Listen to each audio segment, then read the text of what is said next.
How would you build an ETF portfolio to do monthly investments? Yeah, so a couple things. Number one, if you don't have time to do research to buy individual stocks, then ETFs are a great way to go. Do a search on my YouTube channel on ETFs. I've done a ton of videos on ETFs over the years. I don't recommend buying mutual funds because they're a scam, because number one, they underperform ETFs. Number two, the fees are really, really high.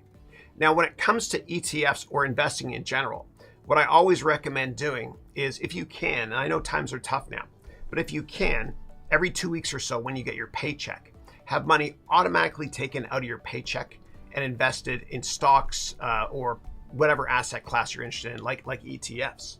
And if it's out of your savings account or out of your checking account, so you can't spend it, you're probably going to save a lot more. Warren Buffett said you always want to spend what is left after saving. So max out your retirement savings program as well. I mean, your 401k, and you get these educational tax credits as well in many countries, educational savings accounts, so that you can pay for your kids' college if they decide to go. Now, the best place to look at for ETFs, decide what to invest in, and all websites I show you, you don't pay for. So you go to, and if you want to get the Financial Times for free, do a search on my YouTube video on how to get the Financial Times for free. But there's this website I love called ETF DB, DB standing for database, ETF database. And here what you can do is you can screen ETFs. You can look them by geography, by issuer, like big companies, whatever, blockchain ones, the Qs, which are all the tech stocks in the NASDAQ. Okay.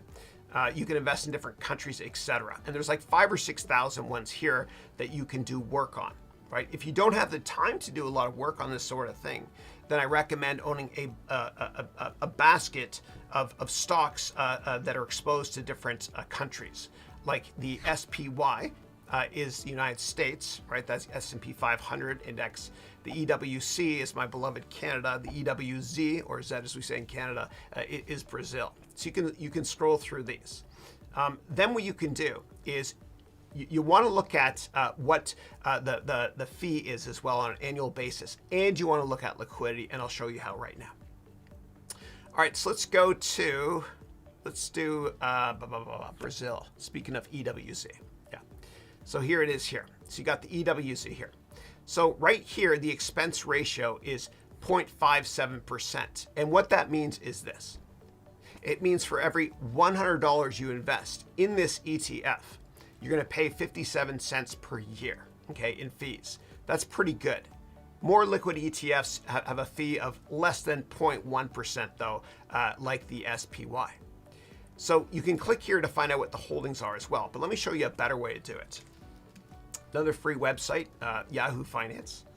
Okay, so if we go here to Yahoo Finance, this is me buying time because it's kind of slow today. It is sometimes, I don't know why. But if you go here to Yahoo Finance, what you can do is you type in the ticker of any ETF. Okay, and what you want to look at is in addition to the fees, which we know is 0.57%, you also want to look at liquidity, meaning how many shares that trade per day so that you can get in or out if need be in case of an emergency. And in the fall of 2008, when we were within 24 hours of bank machines not working, a lot of hedge funds went belly up because they owned illiquid stocks. And illiquid stocks own you in a down market instead of vice versa. So this one here trades 28 million shares or so per day. That's a hell of a lot. You can get in and out if you need to. Now, if we go here to holdings, we can understand the breadth and depth of the Brazilian economy and this ETF, the EWZ. And Brazil is a lot like Canada, as well as Australia, in that it's financial services and natural resources rich. And you can scroll down to see what the assets are. A lot of natural resources companies. You got Petrobras here, it's Petroleum Brazil, etc. And to find out the fees, another way to find out the fees, in addition to going to etfdb.com, is you go here to profile, and you can see that the fees here are 0.57%. Lastly, let's look at the SPY. So this here is an index representing the 500 stocks that make up the US economy, I mean the S&P 500. So because this one trades a lot, 100 million shares per day, it's very liquid, you can get in and out. And when the volume is higher, usually the fees are lower as well. Okay.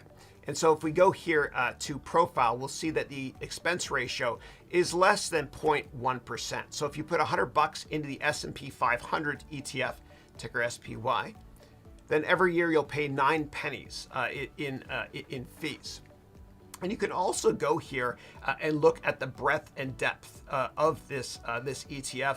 United States is much more tech heavy than other markets are. So it's no surprise that the top 10 holdings here are mainly tech stocks. Then you got Berkshire, which is basically an insurance company now. If you have additional questions about that, please let me know, and thank you as always.